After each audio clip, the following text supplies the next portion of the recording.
नमस्कार। आ गई हूँ मैं लाइफ के मंत्रा का एक और एपिसोड लेकर।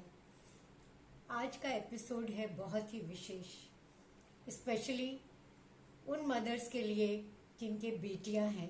अगर आप बेटी की माँ हैं तो इसे ज़रूर सुनिए। बेटियों को रेज करना, पालन पोषण करना इतना आसान नहीं है।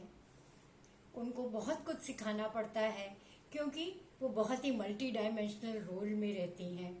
अपने घर से विदा होकर पराए घर जाती हैं, इसीलिए उनका रोल और भी क्रिटिकल हो जाता है। और एज मदर उसमें आपका रोल भी बहुत क्रिटिकल हो जाता है। ठीक है, आप अपनी बेटी को ह्यूमिलिटी सिखाइए, डिसिप्लिन सिखाइए, सेल्फ एश्योरेंस सिखाइए, लेकिन सबसे बड़ी चीज़ है कि उसको अपने राइट से अवगत कराइए और उनके अगेंस्ट अपनी वॉइस रेज करना सिखाइए। जहाँ कहीं भी कोई टॉर्चर हो, कोई अनकंफर्टेबल सिचुएशन हो, कहीं उनको फियर हो, मोलेस्टेशन जैसे एक्सट्रीम चीज़ों का डर हो, उसके अगेंस्ट अपनी वॉइस रेज करना सिखाइए, उसके अगेंस्ट फाइट करना सिखाइए। चुपचाप सह लेने का या छुई मुई बने रहने का लेसन देने की टाइम चली गई।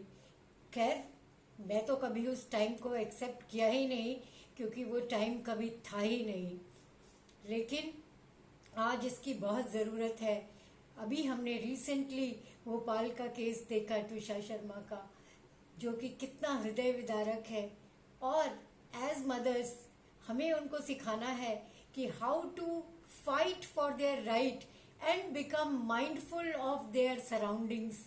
ऐसा नहीं है कि वो सोचें ससुराल में, इन लॉज के घर में सब हंकी डोरी है, मेरे माँ बाप ने तो इतना पैसा खर्च करके मेरी शादी की है तो सब मेरे से अच्छा बिहेव करेंगे। इसकी बिल्कुल कोई गारंटी नहीं है। ये हम आज अपने आसपास देख ही रहे हैं। इसीलिए उनको सिखाइए कि अपने सराउंडिंग से सजग रहें। इसमें बिल्कुल कोई बुराई नहीं है। आप कोई ऐसा काम नहीं कर रही हैं और अपनी रक्षा करना आज की डेट में सबसे बड़ी चीज़ है। ये हमें अपनी बेटियों को बताना होगा। एज मदर्स, एज फादर्स, आपकी क्या रिस्पॉन्सिबिलिटी है?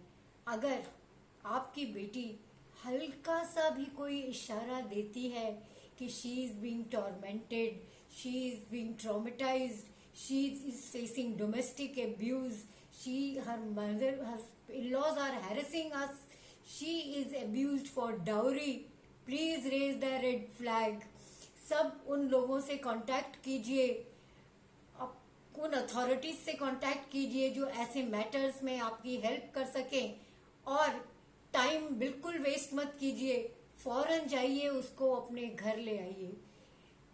फिर आगे जो एक्शन लेना है, जितनी स्ट्रेंथ दिखानी है और जितना लेसन उनको टीच करना है, ज़रूर कीजिए। ये मत सोचिए कि शादी कर दी, अगर हमारी लड़की वापस आ गई तो सोसाइटी क्या कहेगी, हमें क्या कहेगी, हमारी बेटी क्या क्या फेस करेगी। नहीं, a dead daughter is a big trauma. And I will say a very harsh word, a divorced daughter is better than a dead daughter. So don't push her into taking any extreme steps। और हिम्मत दिखाने की बहुत ज़रूरत है। और हिम्मत ही नहीं, ये आपका और आपकी बेटी का राइट है। अगर आपने अपनी बेटी की शादी कर दी तो क्या वो आपकी बेटी नहीं रही? वो तो आपकी बेटी, आपका बच्चा हमेशा ही है। आपको उसका ख्याल रखना ही है।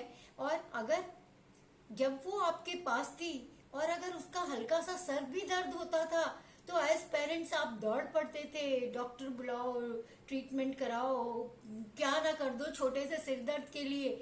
आज जब वो इतने बड़े सिचुएशन में है, इतने बड़ी ट्रॉमा में है कि उसकी लाइफ को डेंजर है, कोई उसकी लाइफ लेने पे उसको फोर्स कर रहा है, जैसे कि ट्विशा शर्मा के केस पे हुआ। Society, as members of society, हम सबको सजग होना है, हमारी बेटियों के प्रति नहीं, आसपास की फैमिली की, अपने फ्रेंड्स की, जिस भी बेटी के बारे में हमें ये पता चले, हमें सजग होना है, अपनी वॉइस रेज करनी है। इसीलिए मैं कहती हूँ, बेटियों को रेज करने के समय स्ट्रांग बनाइए, उनको हर बात बताइए, उनको बताइए कि आप अपनी वॉइस कैसे रेज कर सकती हैं, कहाँ कहाँ डोर्स नॉक कर सकती हैं, जो कि आपको हेल्प करे, आपको सिचुएशन से फौरन निकलने में मदद करे। यही नीड ऑफ द आवर है for us as mothers and for us as women of the country, for us as conscious citizen of the country, to safeguard daughters of our country. Thank you. I hope my message is loud and clear. You will not just listen, you will practice it also. Thank you very much. Take care. Have a great day.